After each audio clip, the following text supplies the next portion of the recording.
you and good morning. My name is Marie Calindo.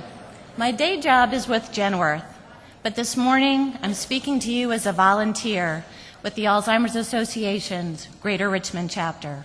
I'm proud to serve as the chapter's president. I became involved with the Alzheimer's Association by starting a support group at Genworth, and I've subsequently lost a very close friend to this devastating disease.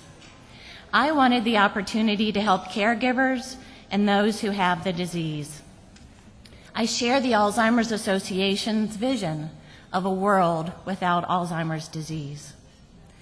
This is our 5th annual Reason to Hope breakfast, and I truly want to thank each of you for being here this morning. The success of our chapter is due in no small measure to the tireless work of a small but highly dedicated staff. Though their numbers are few, our staff demonstrates time and time again that they can truly make a difference in our community. Will the staff please stand and be recognized?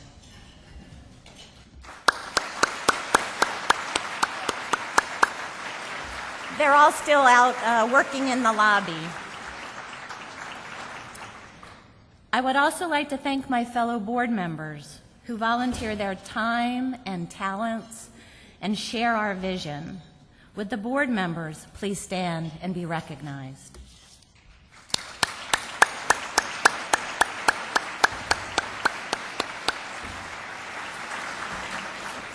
Our breakfast could not be possible without our sponsors. Our title sponsor this year is Genworth, and our presenting sponsor is Care Advantage. Also, a special thanks to Dominion Resources for producing the video that you'll see later in the program. We have a multitude of other sponsors who are helping us this year. Their names appear in the program and will be shown in a PowerPoint presentation during breakfast. Let's give these companies a big hand.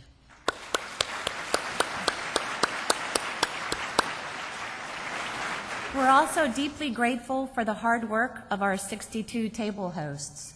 Many of you would not be here this morning if you had not received an invitation from one of those hosts. You'll find their names listed in the program. I'd like to ask all of our table hosts to stand and be recognized.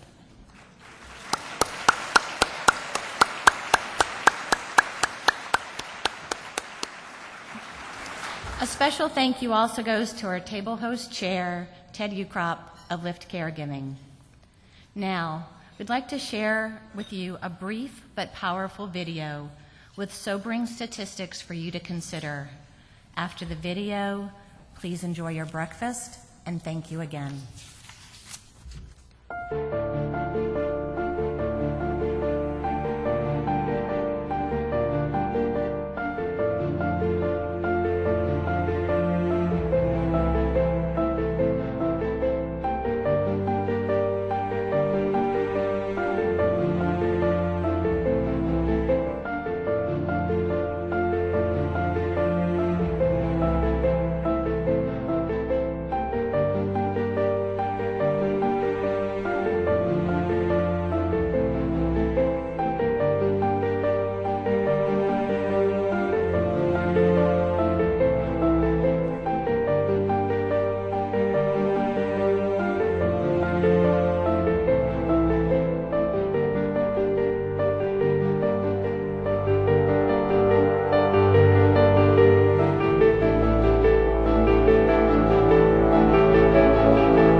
collectively have Alzheimer's. He doesn't just have it, I have it too. Every person who's been touched by it has it. We had to retool our whole way of thinking, and during that time, Bill was getting worse. And what we decided at that point in time was that we can't make it go away, and we can't fix it. Maybe we can help somebody else, and maybe we can find a voice. He's forgetting people's names that he's known forever, people's faces, the things that made him that we all fell in love with. They were leaving us little by little. I think it is harder for the person with Alzheimer's because they know what their fate's going to be. Alzheimer's is a fatal disease. There are no walks with survivors for people with Alzheimer's. Tomorrow will be different. A month from now, every month we lose a little bit of who he is as a person, the person we fell in love with, and you have to start all over again. Since we can't cure the disease, we need to find ways to help the caregivers understand how to cope. The thing that I found most valuable about the Alzheimer's Association is their body of knowledge and their willingness to help folks that are walking down this path, and putting me in touch with other people who had done the exact same thing, who had lived the exact same, it's a nightmare, basically. And that gentleness and that acceptance was very, very valuable to me. The Alzheimer's Association has been a lifesaver for me. They're there not only the people with Alzheimer's, but for the caregivers. And I am involved in not one, but 2 or 3 support groups. And by doing that, you meet other people, you find strategies on how to deal, because it's not easy. It's heartbreaking. I'm losing my best friend. I'm losing my husband. We've been married 25 years. And I don't know how to live my life without him. I remember that about the first 4 times I went, I sat in the corner and cried, because I thought, this cannot be the route that my life is taking. Now I go and I recognize that same look in the faces of the people that are brand new, and they come and they don't know what to expect, except they realize this is a window into my future. I go with great regularity because there is a degree of comfort knowing that there are other people that have the same disease. And going to the groups helped quite a bit, because it allowed us to see that, well, we're not alone. You know, there's other people that are going through this, and some people may miss this stage or start earlier, and then we find out that the stages that are in black and white that we read about and that everyone tells us about, it's a guideline. And many times it's the tears that come with listening to someone else and knowing that you're not alone, and it's a release. It's a big relief for your emotions. For an hour at a time at these support groups, I allow myself to say, okay, I'm sad. I'm losing my best friend. How am I going to deal with this? I feel alone. But then I find out I'm not alone. What I see from her going to the meetings, she can go there and she can fuss and tell them that she's had a rotten day with me, or I was a jerk, or whatever. And that's okay, because I'm glad she's got somebody to bounce that off of. And she can go there and she can cry if she wants to, or scream, or whatever she chooses to do. And then she can come home, and it's almost like a pressure cooker. She's let off some of that steam, and she don't have to worry about blowing it home. So we have actually made great progress in providing support to individuals who are caregivers for the patients with Alzheimer's. With Alzheimer's, it is a major responsibility on the caregiver. There's so many things that your mind has to be aware of, and mostly if you're trying to do things all on your own. And that can make a caregiver sick themselves. You have to take care of yourself because they depend on you, so you have to make sure that you're up to par in order to do what needs to be done with them. And you can't put a lot of burden on yourself emotionally, but to the point where you become stressed out. So you have to realize that, which is nice to talk to other people, that you're not the only ones going through this, and you have people that you can turn to for help and be able to vent. Venting is it's a breath of fresh air. We go through it together as a family, not just as one individual person. So that makes it better. None of us really understand it very well, and we're all going through this together.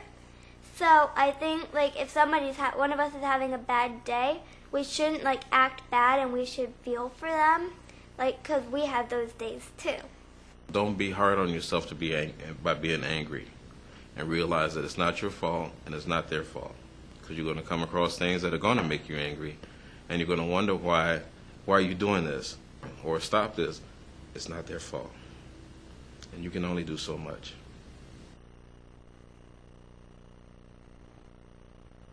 It's sad that people have this, and there's a lot of people with it.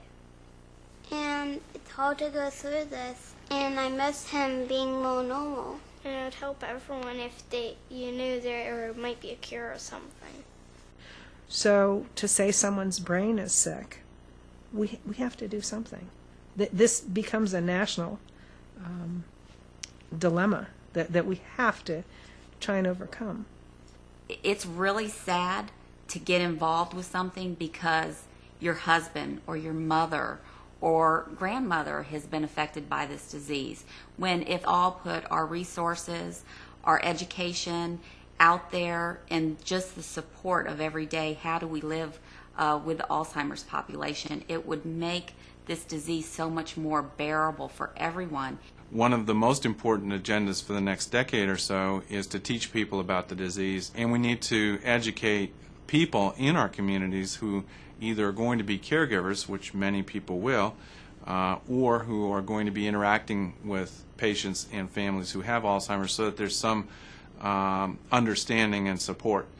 We just can't forget the people. We just can't forget them. I know the people with Alzheimer's are aggravating. I know that they say things they shouldn't say. I know that they probably say things to hurt people's feelings, but it's not that they're saying things indignant on purpose. It's because they can't help it, and those people just need people to love them, and I know that as long as Christy's alive, she'll be there having conversations with me when I'm at that point. I hope. Yeah, he'll be saying, "Can you ever be quiet?" Yeah, so. But I just don't want to be forgotten. I guess that's what it is. I just don't want to be put away and forgotten.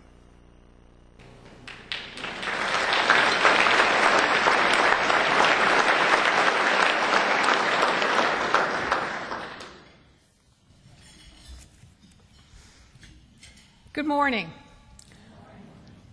I'm Sherry Peterson, and for the last almost 15 years, I've had the honor to serve as the CEO of the Alzheimer's Association Greater Richmond chapter. Part of that honor has been meeting and working with the people who shared their stories in the video you just saw.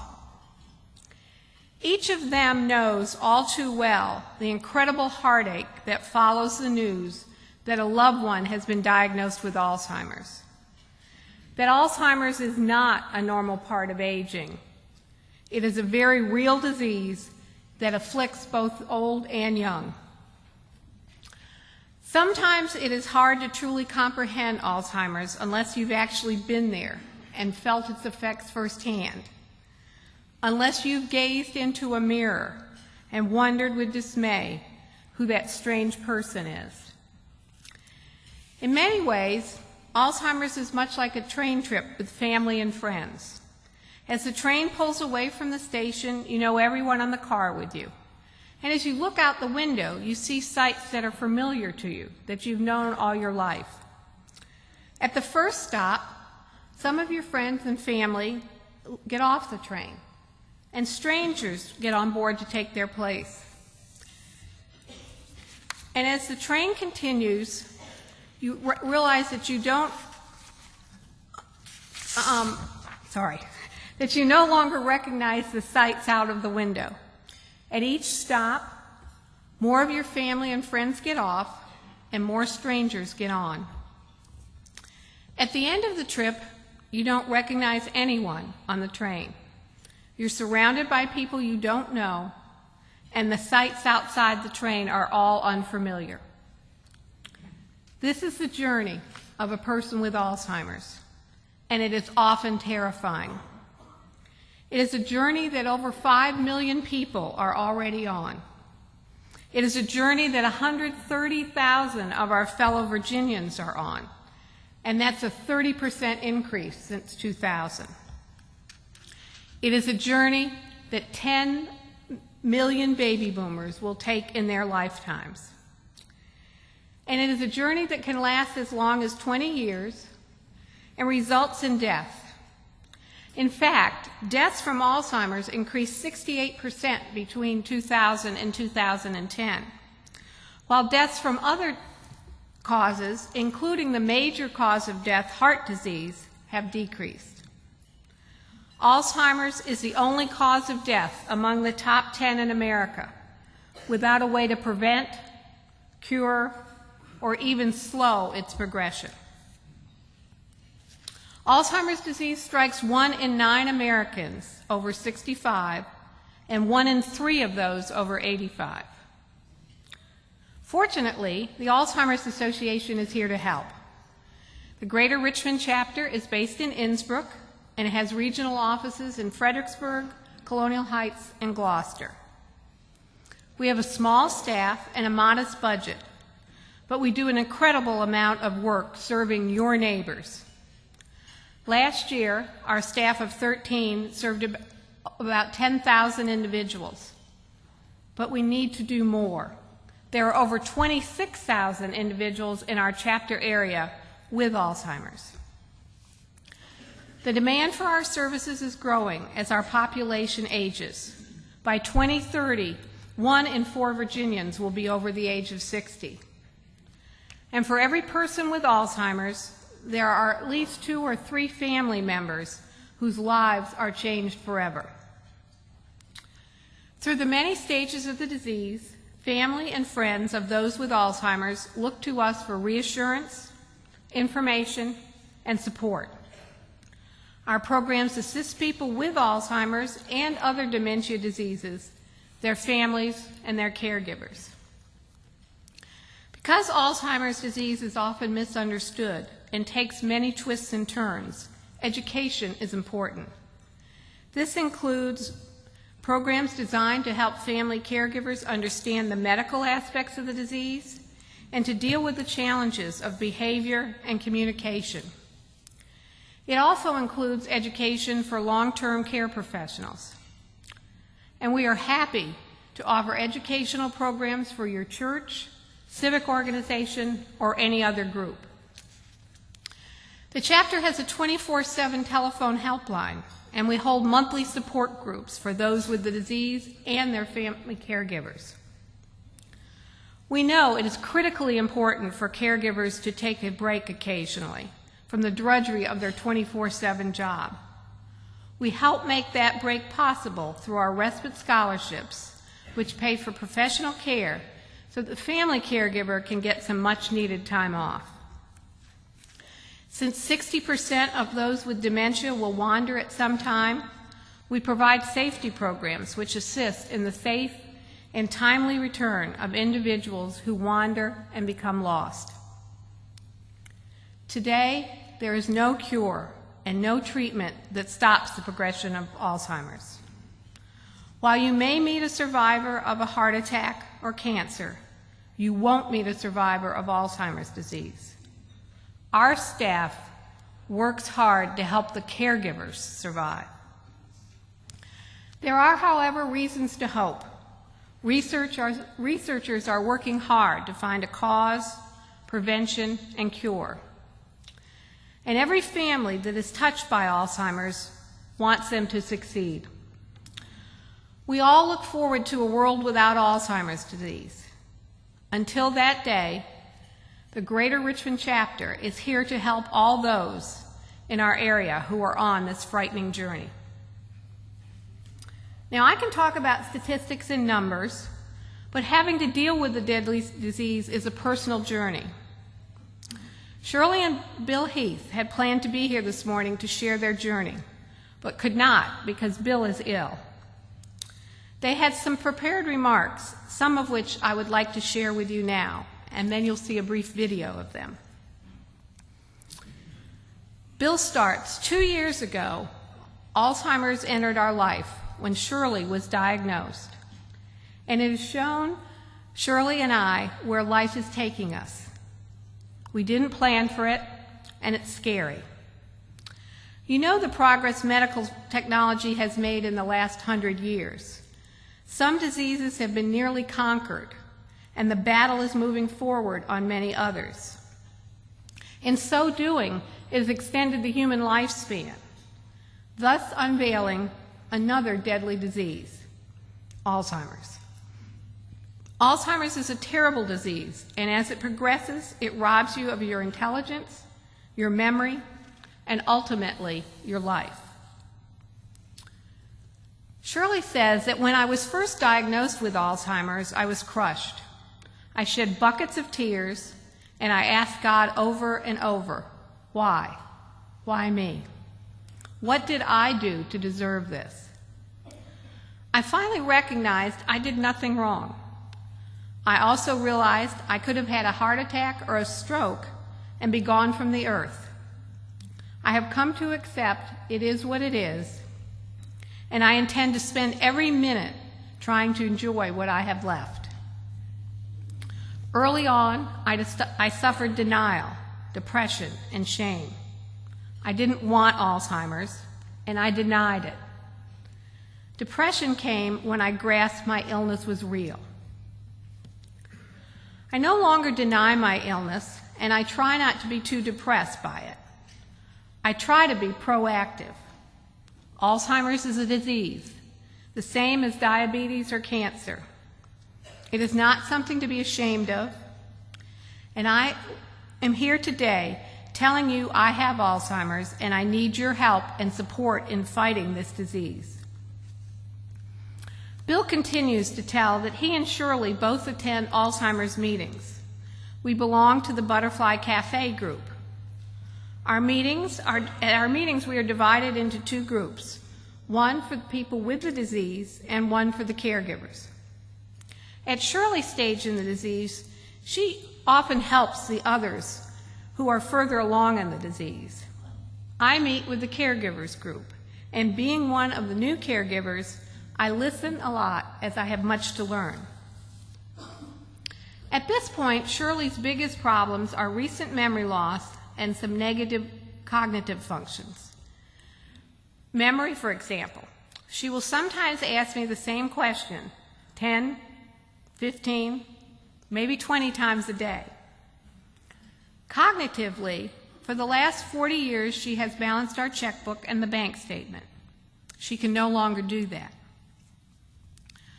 One of my challenges is how do I respond late in the day when I am dog-tired and ready to escape and read or watch TV, and Shirley asks me a question I have already answered 15 times, and perhaps the last time was only 2 or 3 minutes ago. You know how you would respond, but as a caregiver, you can't do that. A caregiver has to answer in a normal tone as if it was the first time the question had been asked. Scenarios like this cause a caregiver to question their own mental capacity. But when we meet and hear each other's problems, we listen with empathy and sometimes even a little laughter. These meetings not only let the caregiver vent, they are also a resource. In my short time as a member, I have seen caregivers arrive at their wits' end.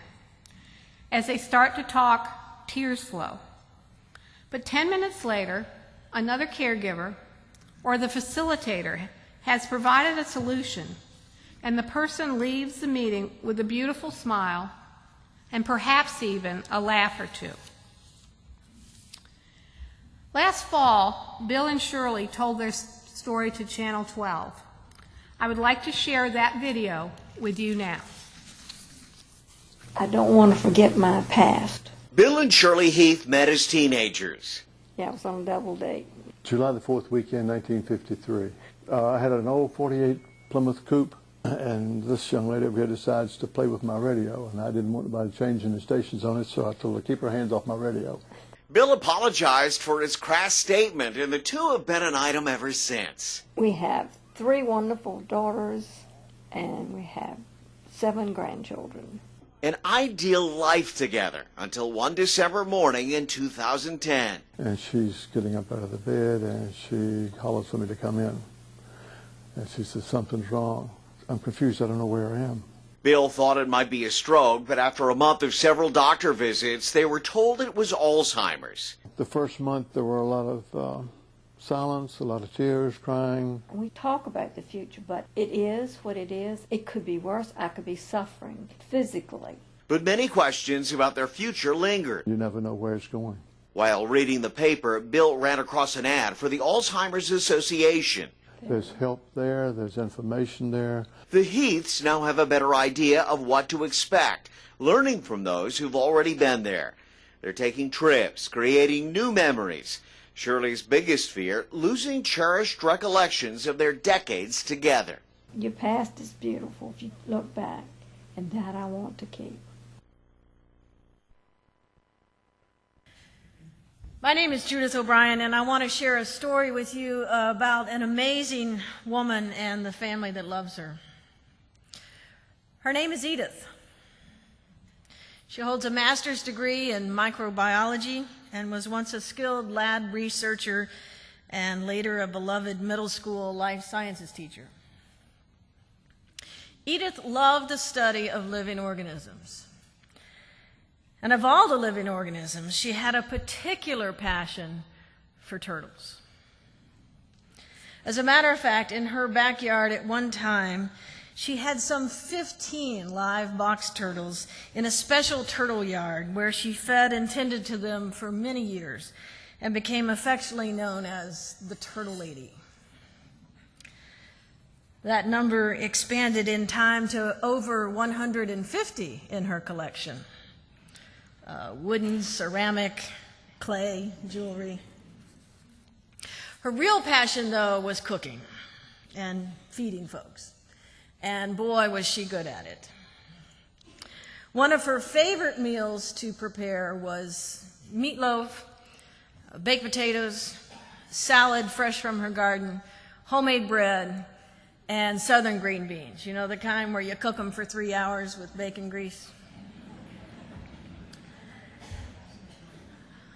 The life Edith once knew is very different today. Because, like her father and sister and brother before her, Edith has Alzheimer's. She no longer cooks. She doesn't remember the turtles. She has trouble with names.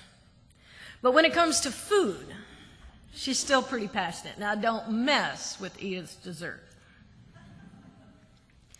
The reason I know so much about Edith is because Edith is my mom. And because of that wonderful woman in my life and the family that loves her, because of my own daughter here in the room today, I'm committed to the work of the Alzheimer's Association and its support of families and the search for a cure. I know I'm not alone. As a matter of fact, I'd like to ask a few questions this morning, and as I do, I'd like to ask you to stand if your answer is yes, and remain standing. I have lost a mother, a father, or another family member to Alzheimer's disease.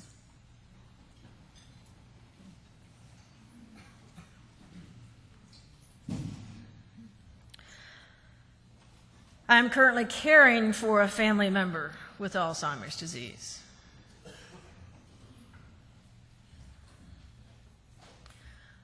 I have a friend with Alzheimer's.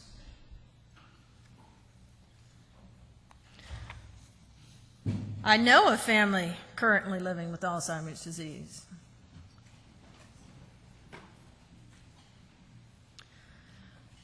I have Alzheimer's disease. In my professional life, I work with people and families touched by Alzheimer's. Now, I'd like you to look around the room. For each person touched by Alzheimer's disease, there are 3 other people whose lives have also been directly affected. And that's why we're here today. You may be seated.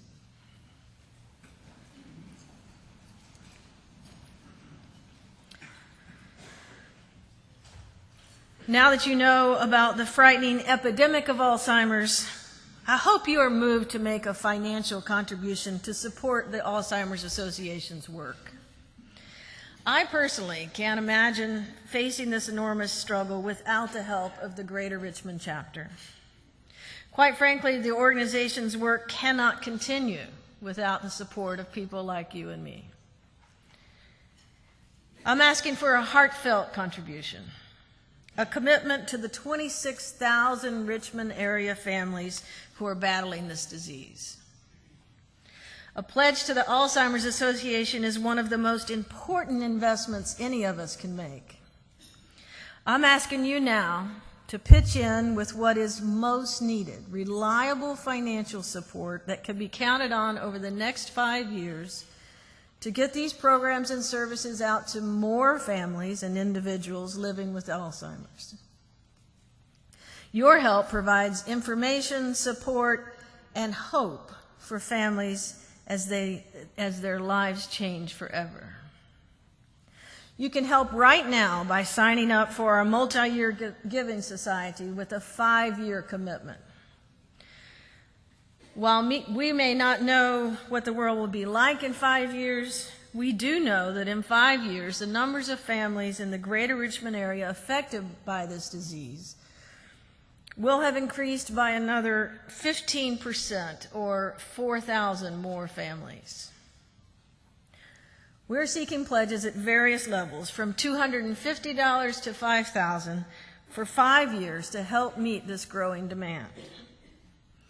Actually, we have the flexibility to accept pledges over $5,000, so don't feel limited by these suggested levels. Now, you may have already given some thought to what you're prepared to give today, and I'd like to ask you to think about that number.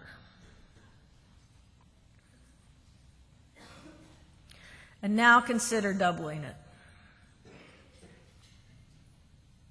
Consider the even greater impact you can provide for those affected by Alzheimer's.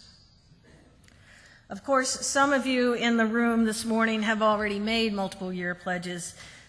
Thank you for doing so. I encourage you to keep up your payments on those pledges and perhaps increase your pledge. Now, I'd like to ask the table host to pass out the pledge cards. Please take a few moments to fill these out. We understand that we all have different causes we support, and we truly appreciate whatever level of contribution you can make to the Alzheimer's Association. I'll give you a few minutes to fill out your card.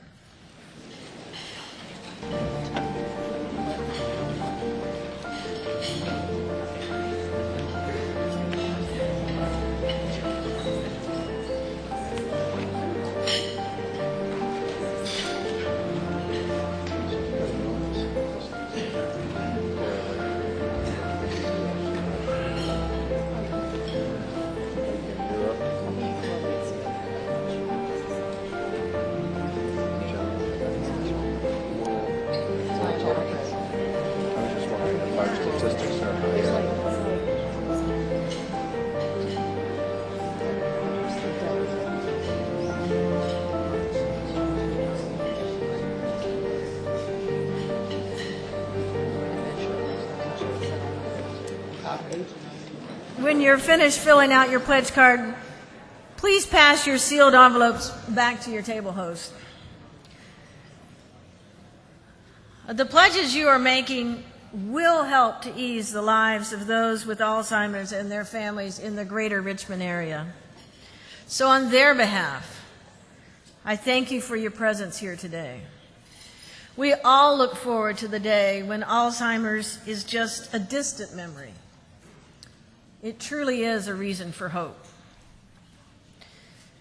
Thank you all for coming. And Sherry has a few closing remarks.